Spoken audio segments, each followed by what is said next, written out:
Hello. Recording in progress.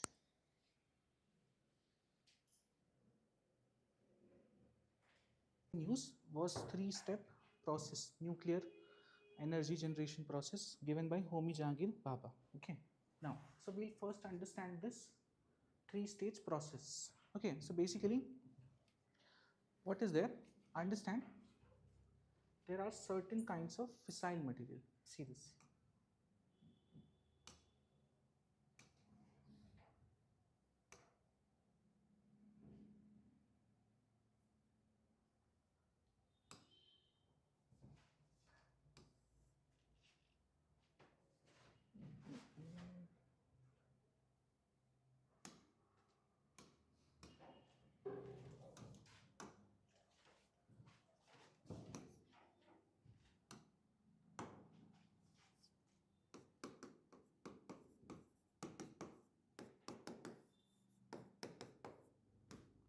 Now see, in nuclear energy, we have two kinds of fuel. Okay, fissile and fertile. What are they? Fissile is, yeah. So this is directly capable of chain reaction. Examples of this are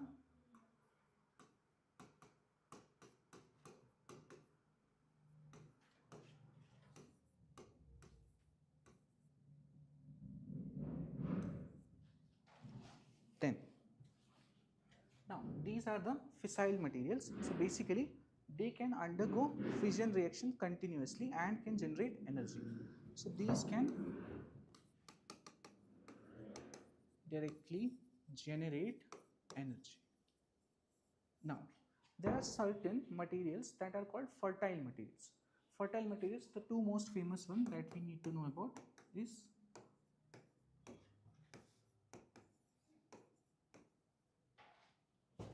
thorium 232 and uranium 238. Okay, this is fissile and fertile material. Basically, fertile material are those which cannot directly generate energy, but this can be converted into one of this fissile material. For example, thorium gets converted into uranium 233. So basically, you add one neutron to it, it becomes this. Similarly, this uranium 238 can be converted into plutonium 239. Correct? So this is how they can be used eventually to again generate electricity in nuclear energy. Now, the thing is with India, we have less than 3% of uranium reserves of the world.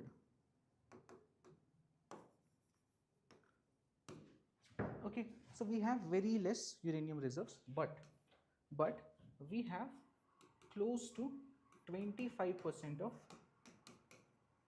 thorium reserves.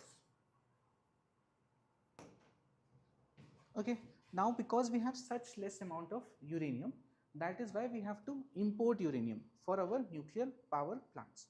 Now, while we have very large deposits of thorium, now if we can somehow use thorium to get nuclear energy, then we will become energy independent. Okay, we won't have to depend on anybody or any country else. So this is why thorium becomes important. Now, thorium is not directly a fissile material. Correct, it is only a fertile material. So there must be a process of converting this into something so that it becomes fertile and gives us energy. This was devised by Homi Jahangir Bhabha in a three-step process that we will be following to eventually use this thorium to get our nuclear energy. Understood? Now, let's see the process.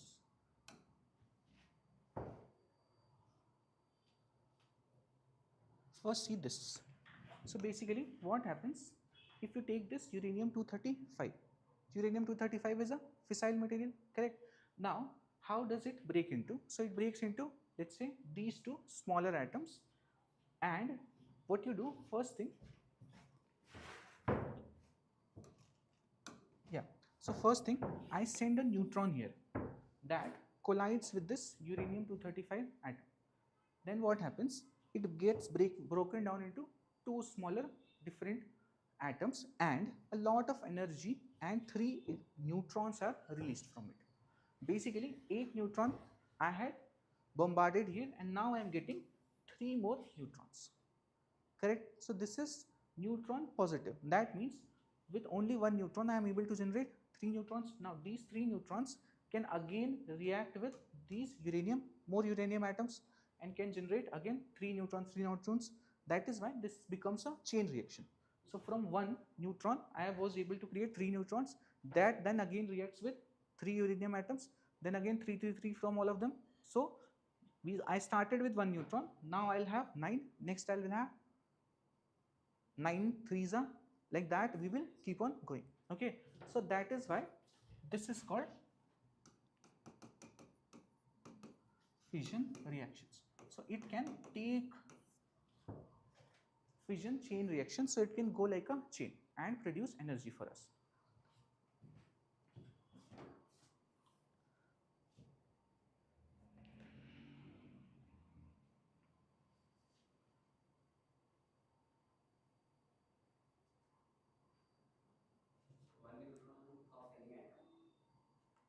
Neutron किसी atom का नहीं होता ना, neutron, electron, proton, these are सब atomic particles. Neutron is the same. Yeah, we can take from any atom, but usually what we do, you will understand the process. Basically we try to just use this only to generate neutrons also. Okay, then next thing, now you see this reactions are not important. What is important is to see these three. So this and this, these three are the fissile materials that we read about: uranium 233, 235 and plutonium 239. Fissile means something that can undergo nuclear fission reaction and generate energy. Okay, fission. Bigger particle is there, it will get broken down into smaller. So these three can do nuclear fission. Now you see this is intermediate stage. Eventually what they are leading to, you can see all of them will produce 3 neutrons, 3 neutrons and 3 neutrons and a very high amount of energy. Understood? So you started with all these three, any of these three if you take, you put one neutron or bombard one neutron to them, then you get 3 more neutrons. This what they get broken down is not important, and a lot of energy. This you understand? So this is what happens in fissile materials. Now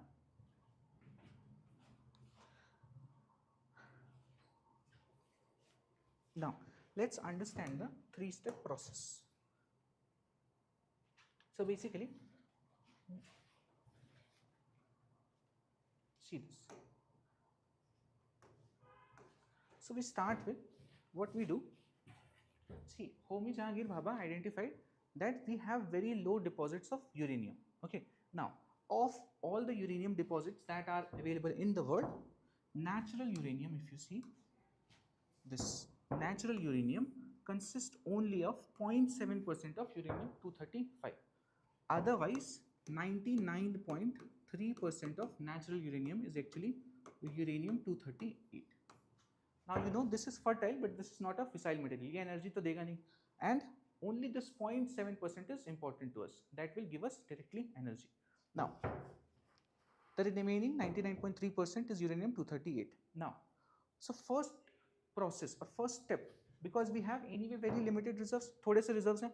In that reserves also we will have very small quantity of uranium 235. So that means we have very low amount of uranium 235 on ourselves.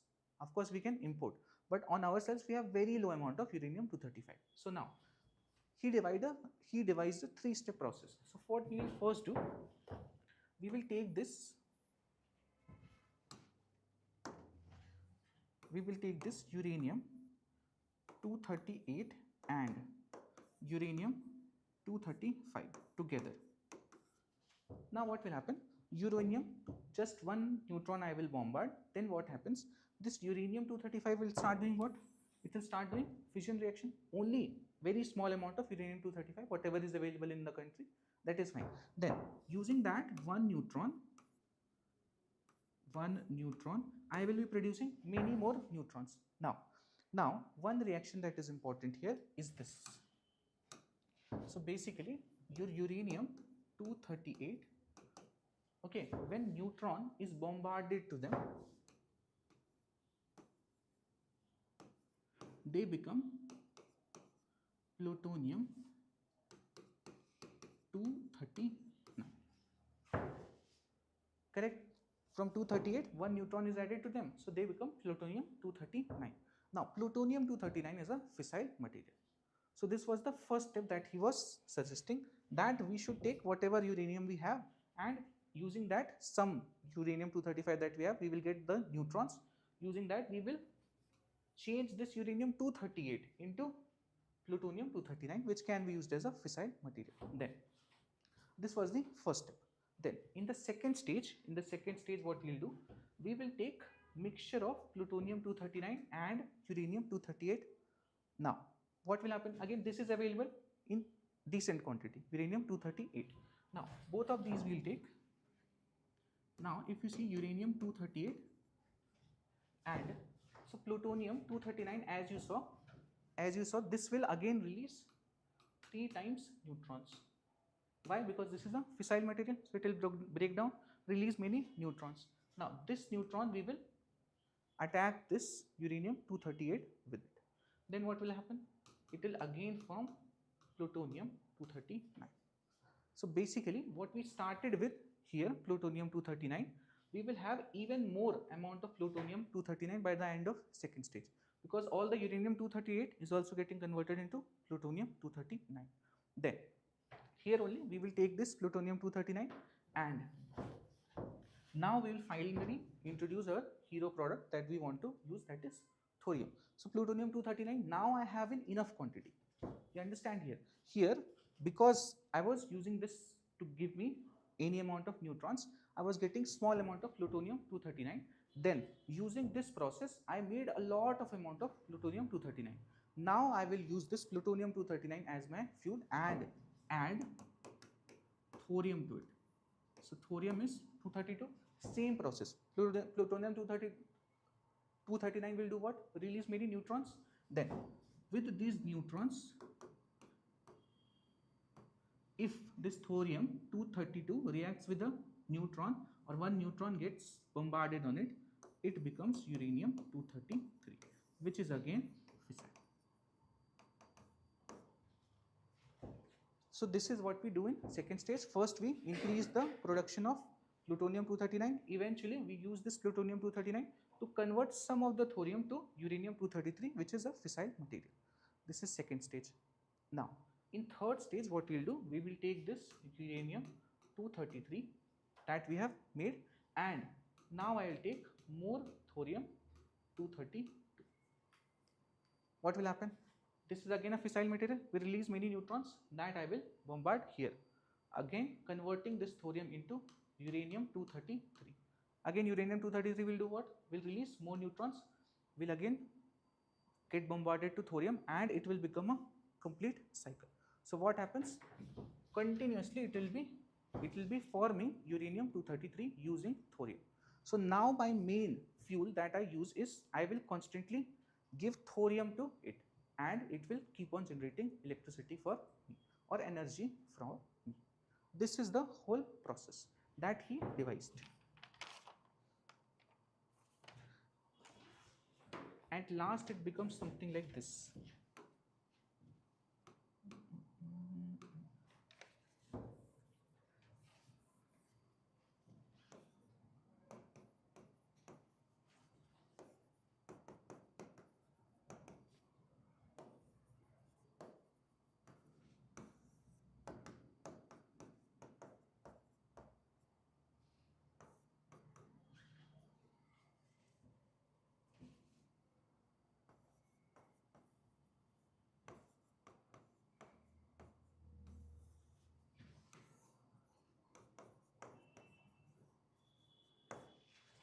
Like this. So constantly uranium 233 is being made using this thorium.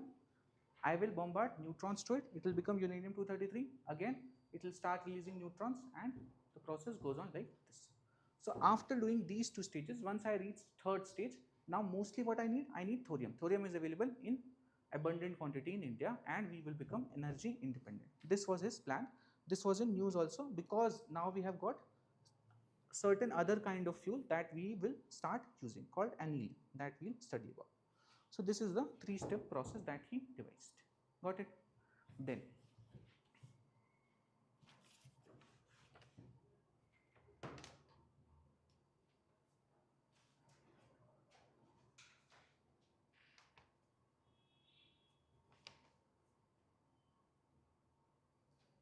Okay, now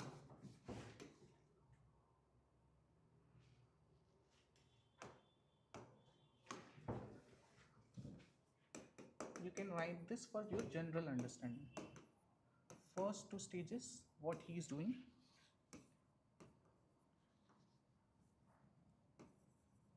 using India's limited uranium reserves to obtain enough fissile material. Then in the third and last stage, what he is mainly doing or suggesting is using India's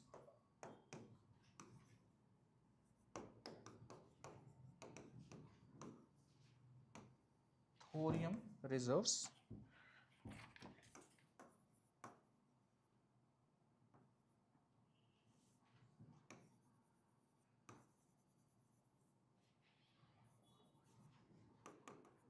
to secure energy independence. This is what he is suggesting in normal terms. Okay, all those reactions, that all is fine. This is the most important thing if you want to remember something. Then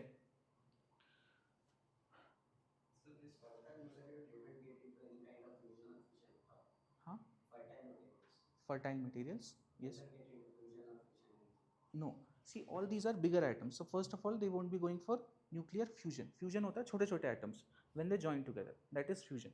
So they will, if they have to go to something, they will go to fission. Now, fertile materials don't start this chain reaction, or they won't go under nuclear fission by itself.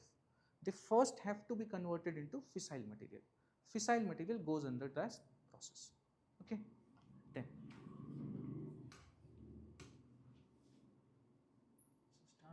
this is done. Then we come to anneal nuclear fuel. Now see,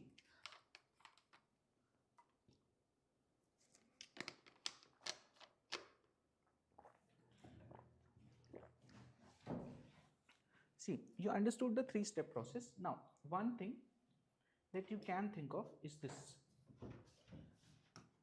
If there is, ultimately, what I am using as fuel, ultimately, I am making this thorium 232 by adding one neutron. I am converting into uranium 233 and using it as fuel. यही तो कर रहा हूँ मैं. Last and final step is this only. Now, why I am doing the first two stages is to use the limited amount of uranium reserves that I have. Okay, now what they have done in this kind of fuel, that is anneal fuel, they are saying कि वो सब stage 1 2 की ज़रूरत नहीं है. That is anyway too difficult to achieve. Okay, what we will rather try is to simply do this. Simply try to do this. For this, what we will do, we will take some other material with it, with thorium, to produce some other fissile material that will give me the neutrons, and then I will do this reaction. That is what they are doing in anneal. Now see.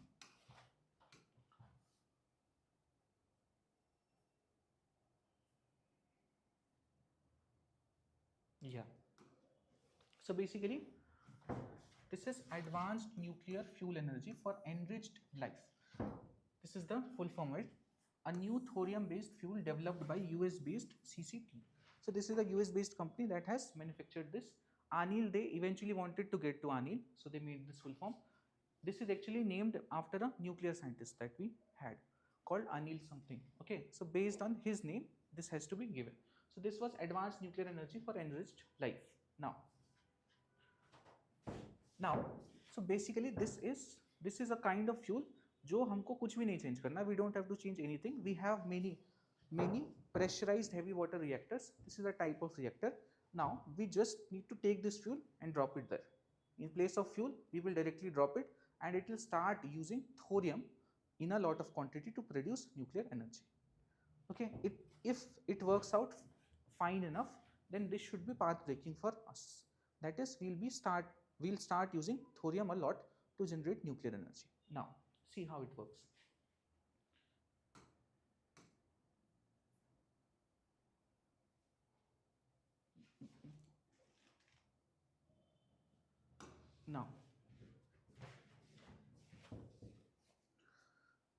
Now, see, so basically this fuel is named after Dr. Anil, this is fine. Now, uses thorium-232 as the main fertile material. Thorium is not fissile, correct? Needs uranium or plutonium to sustain chain reaction. Here what we'll be using? We'll be using uranium. Okay, so directly we'll be using uranium in small quantity, whatever we have available, that we will use, and some we can directly import. Eventually we will get to that uranium thorium-232 to uranium-233 reaction. Now, it is why it is important. So India has large thorium reserves, approximately 25%. So this is very strategic for us. Now,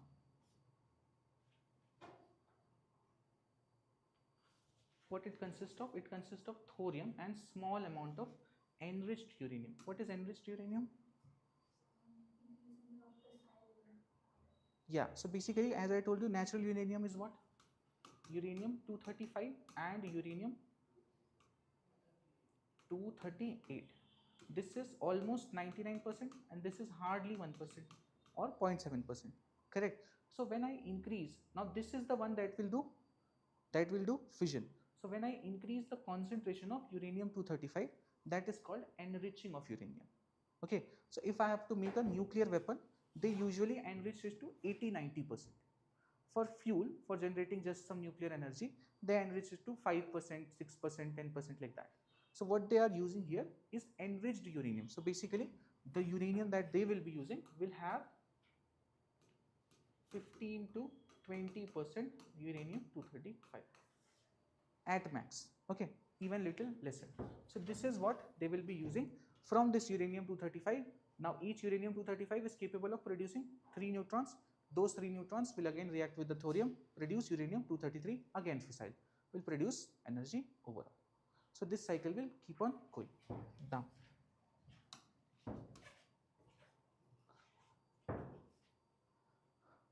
so key advantages.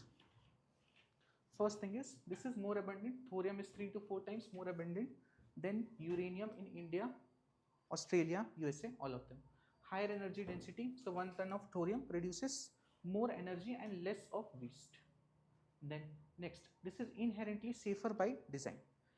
Next, see, proliferation resistance. Now, one thing that is there. So uranium, इससे क्या होता है? Eventually, what you are getting to is uranium-233. Now, this is a fissile material, but it is much better than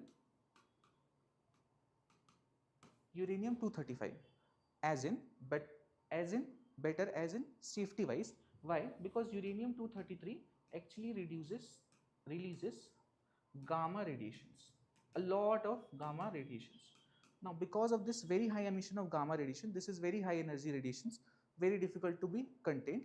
If anybody tries to make nuclear weapon using it, before deployment only, those people won't survive. So that gives it the kind of proliferation safety. Because always what happens in international politics, all these countries are always worried that India or any country has nuclear power. Now they have uranium with them.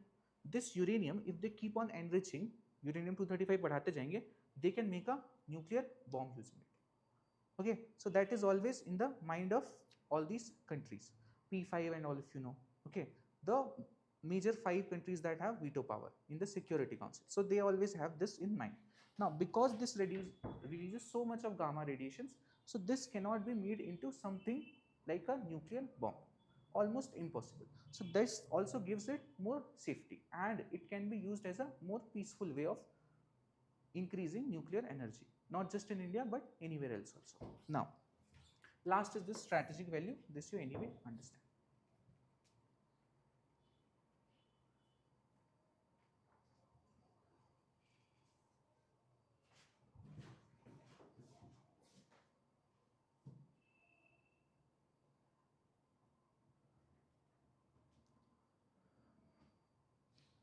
Then,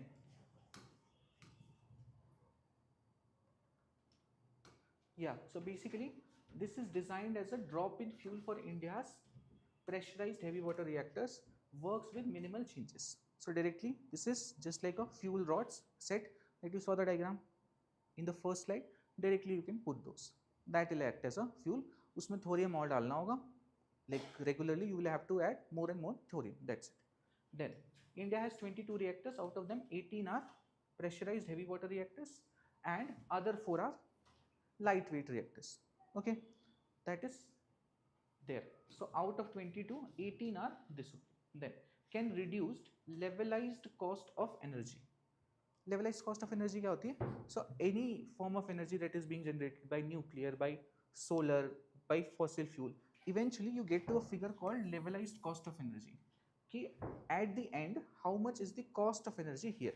So for example, currently it is 6 rupees per kilowatt hour for nuclear energy, approximately 6 rupees. Now, if we start using this, because thorium we don't have to buy, correct? So thorium we have in abundance now, and it is more energy efficient also. Eventually, this will reduce to reduction of levelized cost of energy by 20 to 30%. Then what happens? Once this 20 to 30%, it will decrease.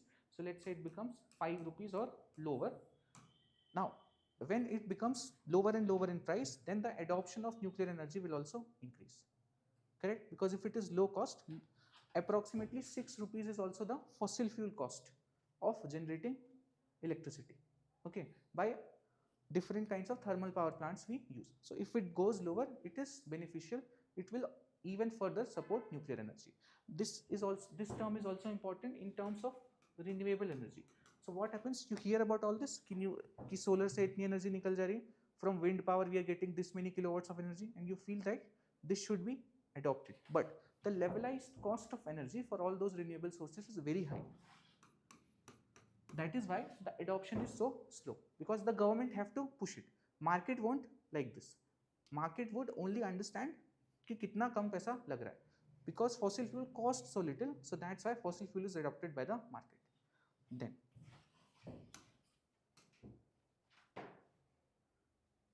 now, so this is why it will be favorable for India. So in the budget 2024, we came up with Bharat small reactors or small modular reactors, you might have heard. So it will support that. Then this will, nuclear capacity is projected to grow from 8.2 gigawatt to 22 gigawatt by 2032. Then industrial decarbonization. Okay, this does not release all those greenhouse gases, all those emissions, so that is protected. Then data centers and AI, they require reliable and clean baseload power. If you know, renewable energy has a major issue with respect to reliability. So basically, sun is only there for 8 hours a day, and that also sometimes it's cloudy, sometimes it's this, that. So you are always getting intermittent power. But nuclear energy is extremely reliable because you have it in your closed environment. So it will always generate that amount of electricity. Then Indo-US cooperation revived, Civil Liability Act hurdle addressed. So basically, because this is a US company, so it will lead to Indo-US cooperation with respect to nuclear energy.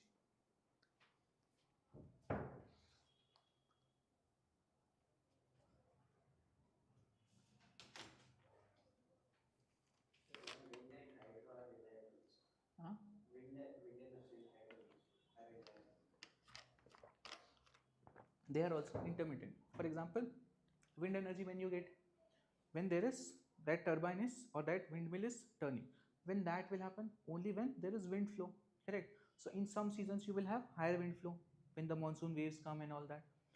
Some seasons you will have less wind flow, so they are not reliable. Time of the day also matters, correct? So let's say it's on land, then it depends on when sea breeze comes or when land breeze goes. So those are the different times it will have different kinds of power being generated, so not very reliable. These are the three major issues that stop renewable energy are these three. So renewable energy को रोकने वाले तीन ही चीजें हैं. एक तो levelized cost of energy, this is still high. Second is reliability, that is providing throughout the day, throughout the seasons, that is low. And the third is storage cost, because ultimately if you want to deal with this reliability issue. That is, let's say solar is available only 8 hours. Now you want to use solar energy for the entire day, then you have to store this. So storage cost should be very, very low, then only this survives. What happens if we are storing it in batteries? Batteries don't have that high efficiency. So whatever we store, only 60-70% we'll be able to utilize later. And storing also costs a lot of money. So that is why these are the three things that are stopping renewable energy. That's why it has to be pushed by global forums, by countries, by everybody.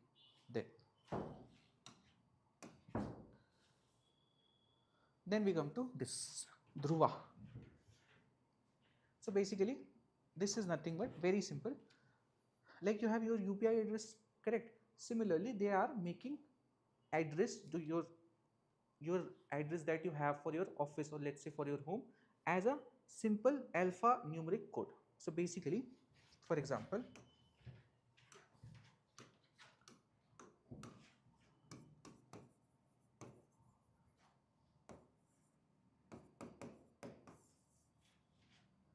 okay, like this, they can have a, I can have a address code. Now wherever I want to give my address, now with this code I will have certain this digital digipin attached. Now you see this is my digipin, whatever is my, let's say my office address, so this will be attached to this digipin. Now based on this digipin, you can exactly get to the longitudinal and latitudinal coordinates. Okay, now I only need to remember this कि ये डालना है मुझे address की जगह, and I can use it across platforms. Everywhere I don't need to put my address. For example, Swiggy, Zomato, Amazon, Flipkart, everywhere you have to put your permanent address. Then if you are getting some service from the government, there also you put your address. Now everywhere some parts are allowed. इसमें dash नहीं डाल सकते, इसमें slash नहीं डाल सकते. So your address changes a bit. So there is a major issue in India that getting to the addresses quicker is a problem. So here what they are doing, they will eventually reduce your address to something, some code like this, like you have for now your UPI. So your UPI address, like my UPI address is my number @UPI. Now it connects to my bank account all the time. Okay, now it does not matter to me, and every time I don't need to put my card details, this that. So this is what they are going to do with the addresses also. It will have the correct latitude and longitudinal coordinates so that people are able to identify it very clearly. Okay, now this entire thing is called Dhruva platform, and what it is based on is something called digipin. So this is called digipin, that will be unique for each latitude and longitude. Latitudes and longitudes are unique for each point, correct? So approximately for 14 meters it will work. So he will come exactly right near this office if he gets this digipin eventually. Okay.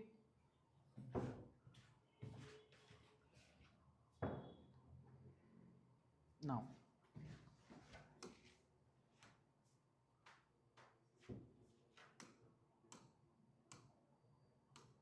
so this is digital hub for reference and unique virtual address.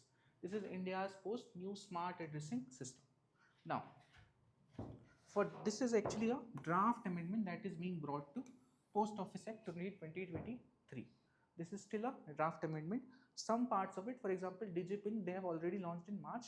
Now they are draft amendment.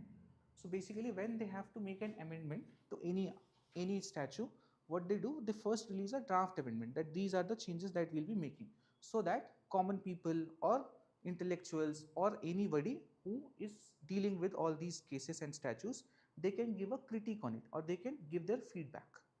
Okay, eventually then it will be launched as a proper law. Okay, then so this converts physical addresses into UPI like labels. Example, name @entity. As I gave you example, Prakhar @LIA. Understood? Then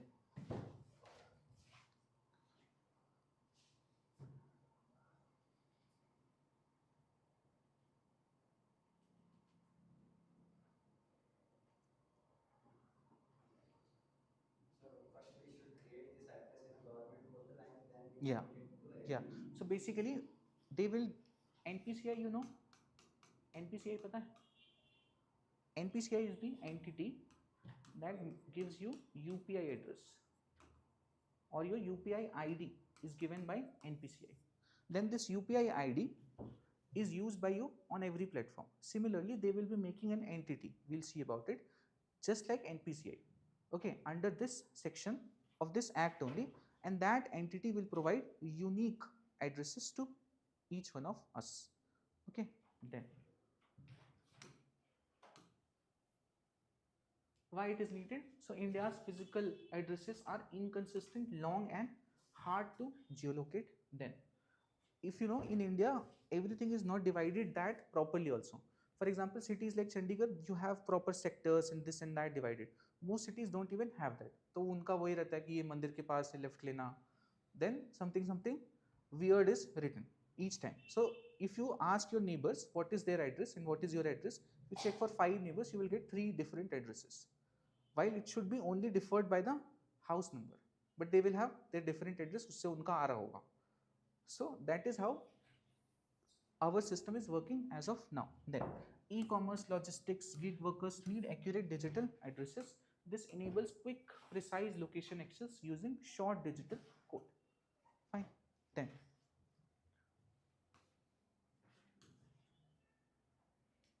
underlying technology is this digipin. This is a 10-character alphanumeric code representing exact latitude and longitude of a location, covers a 14 square meter patch, giving high precision. This is built to solve rural, remote areas where text-based addresses usually fail. Okay.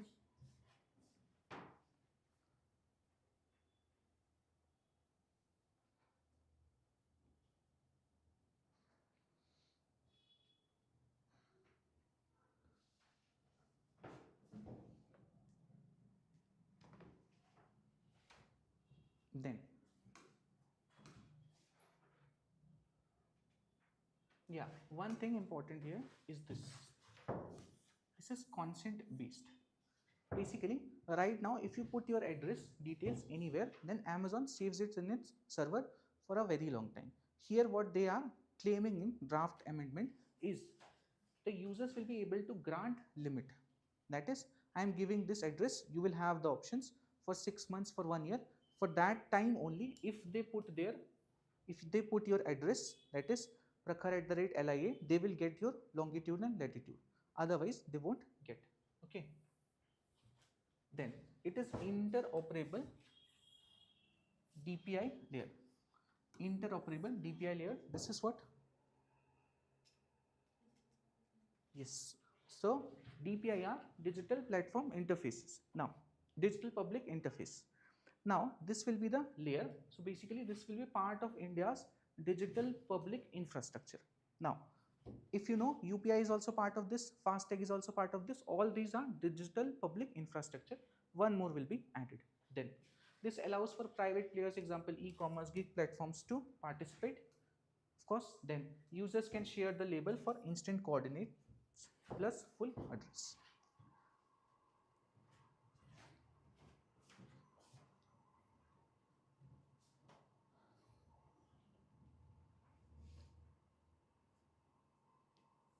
Then yeah, so under section 8, a not-for-profit entity similar to NPCI will be established that will manage common architecture, routing and interoperability.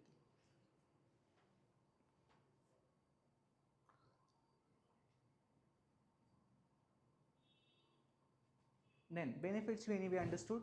This will give us faster deliveries, reduces confusion, gives users control over who gets their addresses and for how long. Then boost e-commerce, emergency services, all that will be boosted. Okay.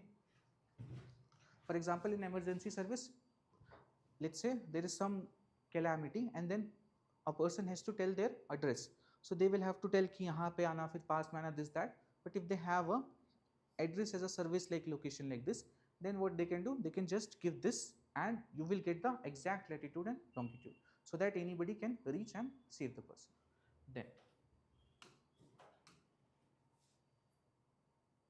this is MH60R Seahawk. So this is a new kind of helicopter that we are importing. Okay, the tender was passed before, now we will be using it, getting it from USA. Now see this.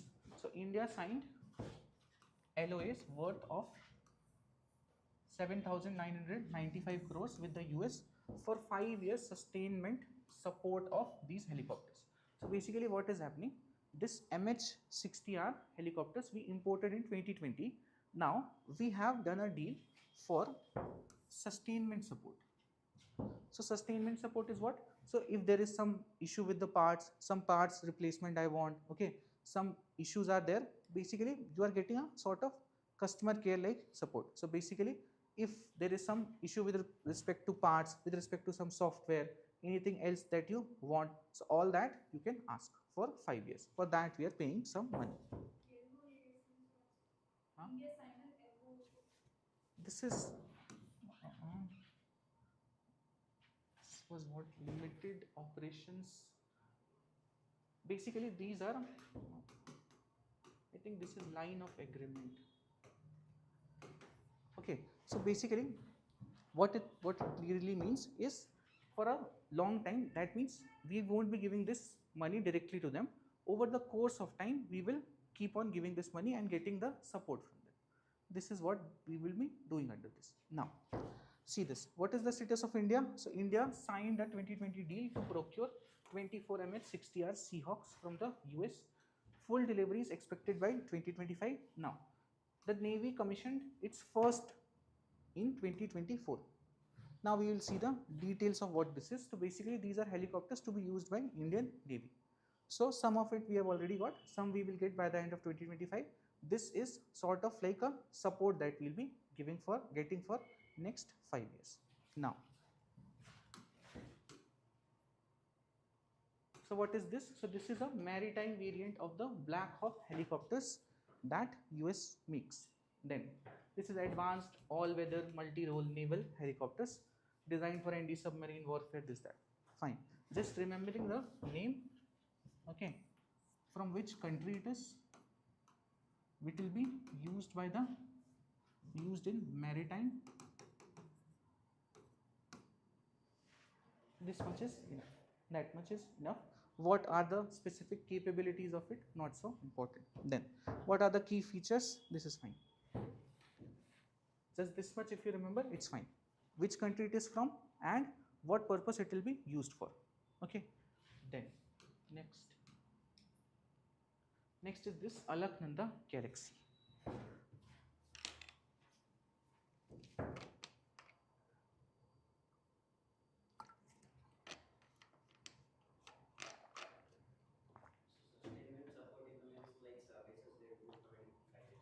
Yeah, services, any parts, anything that we need, that will be provided.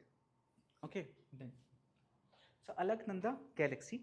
Now see this. First of all, see this. Yeah, so basically galaxies.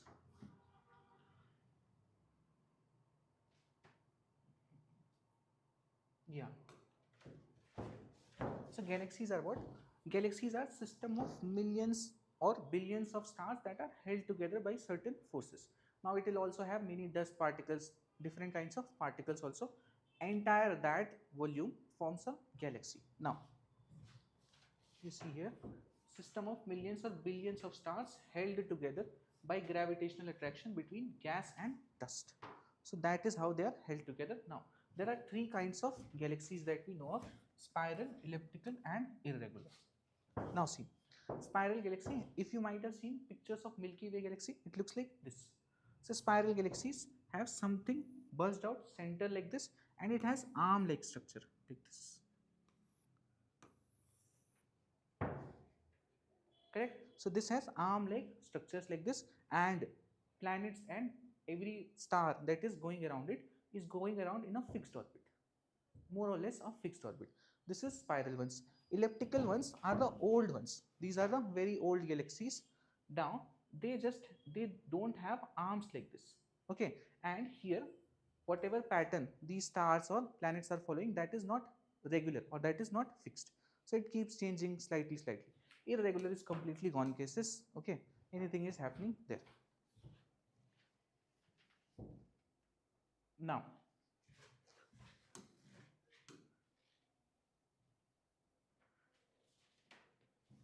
yeah.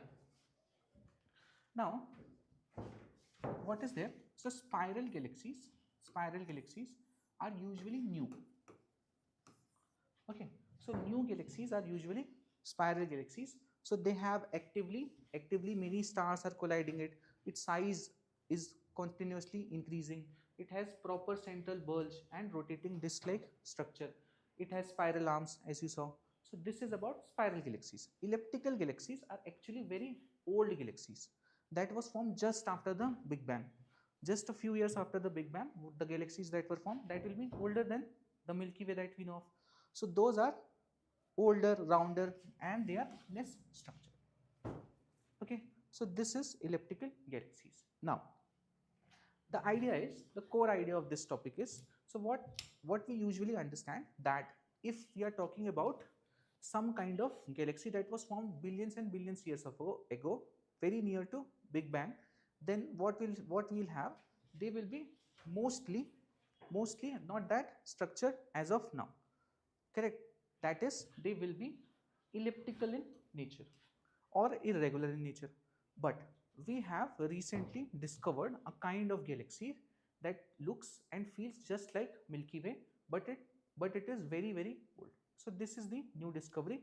It challenges our notion or our understanding that only newer galaxies are spiral in shape, because that is also looks like our Milky Way only. That we have named as Alaknanda. Okay, now see this. Yeah, see this. So Alaknanda galaxy. So actually Milky Way we also called as Mandakini. So sister of this is being called Alaknanda. All these are rivers. Okay, yeah. So what is Alaknanda? So this is a massive spiral galaxy discovered by Indian researchers using NASA's JWST or James Webb Space Telescope. Many countries are involved in this James Webb Telescope, and this is then observation that they found. So what they found interesting here is, it existed when the universe was 1.5 billion years old, about 12 billion light years away. So that means when the universe was still new, then this was discovered, or then this was made. Now ideally it should be elliptical by now, irregular by now, but it is still showing spiral structure. That was the new thing that they discovered.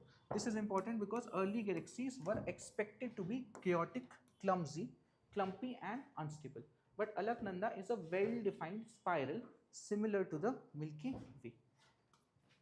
This challenges our current understanding of early galaxy formation, and this discovery is published in Astronomy and Astrophysics journal.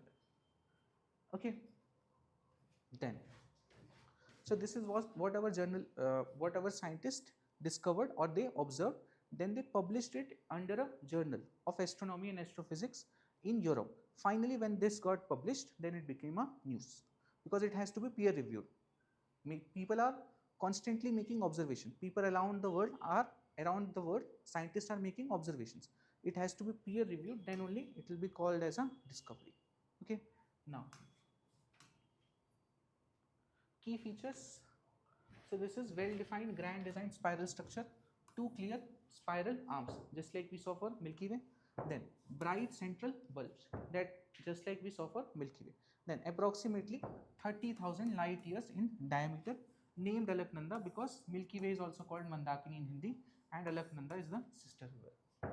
Okay, that's why we named it Alaknanda. So these irregular galaxies are old or not? Irregular galaxies are mostly very old. Okay, but they can, of course there can be some kind of exceptions, but mostly elliptical and irregular will be older. Spiral are the new ones. The spiral galaxy also increases in size. Elliptical will be newer. Elliptical will be old. Irregulars are also usually old only. Okay, spiral galaxies are new and they are usually expanding also.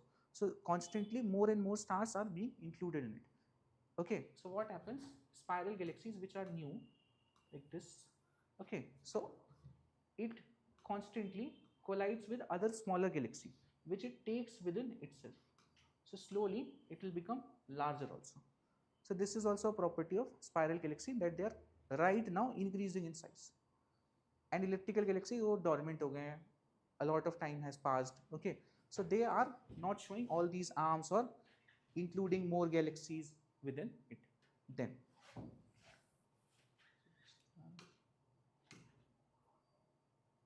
why this is important? So shows that early galaxies acquired stable spiral shapes earlier than expected, indicates galaxy formation may have been faster and more organized in certain cases. Then provides new data to refine modes of cosmic structure. This is fine. So basically it provides us new information and new data for us to again retinker our understanding of the universe. This is what we keep doing. Then yeah, this is about James Webb Telescope. So this was launched on December 25, 2021 by NASA, ESA and CSA. ESA and CSA was European Space Agency and Canadian Space Agency. Now, this studies the universe across all major phases of its history. Then, main scientific themes are observe first stars and galaxies, then compare earliest galaxies with present day spiral galaxies, then study birthplaces of stars and planetary systems, then analyze exoplanet atmosphere for habitability signs. So all these that we usually read in the newspaper, for example, which planet may be or which place may be habitable, which galaxies may have certain habitable planets. So all that is being observed by them. So new discoveries keep coming. Now, has detected some of the oldest known galaxies formed shortly after the Big Bang, like this one. Then, what are galaxies? This we understood.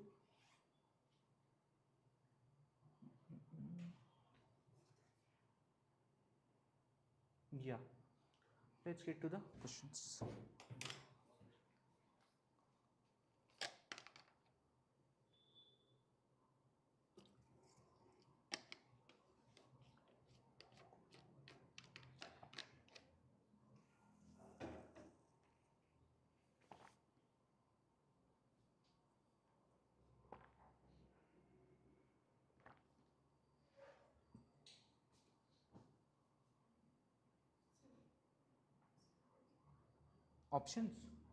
Options are, you just need to find which of them is wrong, if there is.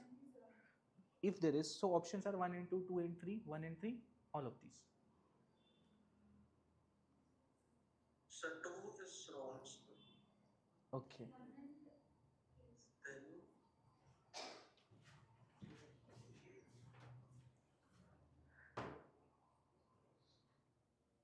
so C, sir. Yes. So first statement, the Alaknanda galaxy, although very distant, has a spiral structure similar to modern galaxies, correct? Then its discovery support the idea that galaxy structures have remained unchanged throughout the cosmic history. No.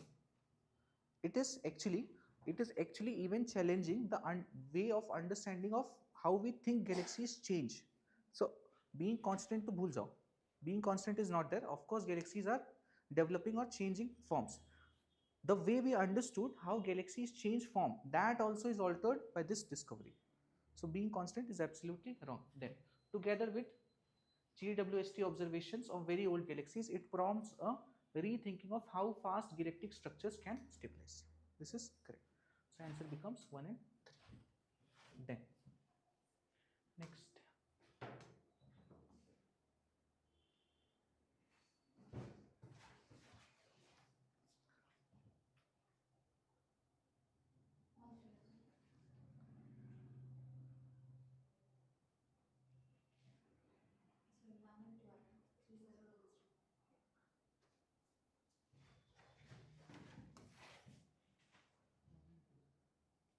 Fine. Okay, so first statement, it is a blend of thorium and small amount of enriched uranium, correct? Then it is designed as a drop-in fuel for India's pressurized heavy water reactors with minimal changes, yes. Then it is expected to increase levelized cost of energy, no. This will decrease it. So answer becomes 1 and 2. Then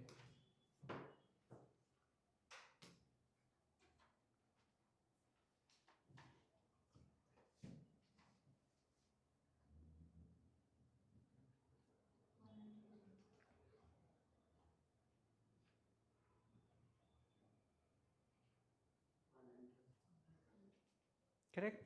So this is first one is correct. What will it solve? So it seeks to solve inconsistent informal physical address, difficulty in geolocating. Yes. Then lack of any digital public infrastructure for payments. No, this we already have. That is the UPI system. ये solve नहीं करना. This is done. So answer becomes 1. 10. Last is nothing more detailed will ask from this. You know the answer. Correct. So this is advanced all-weather multi-role maritime helicopter optimized for anti-submarine warfare. That's it. So answer becomes B. Okay. That's it. Thank you.